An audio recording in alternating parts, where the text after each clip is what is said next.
چیرې تاسو نن د ارمان وینه ونه ګټله او په غورځنګ باندې رانغلئ او دغه روان غورځنګ مو قوي نه که باور وکړئ چې شرم درته پکار دی ټولو پښتنو ورونو ته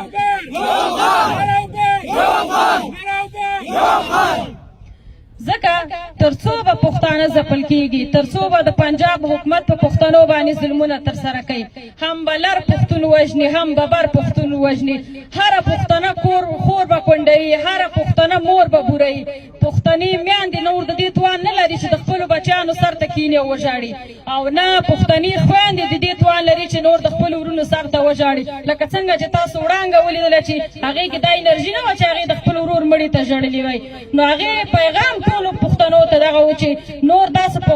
غورځنګ راشئ نور خپل ژوند په خپله تغیر کوي تر څو چې په خپل ژوند کې بدلون رانولئ پنجاب به تل همداسې په موږ باندې حکومت ترسره کوي په نړیوالې ټولنې مې غږ دی چې چېرته دې ستاسو بشري حقوق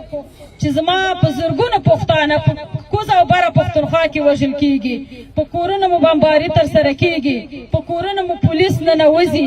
په بمونو کې وژل کېږو چېرته دې ستاسو بشري حقونه ولې تاسو د پنجاب د ظلم مخه نه نیسئ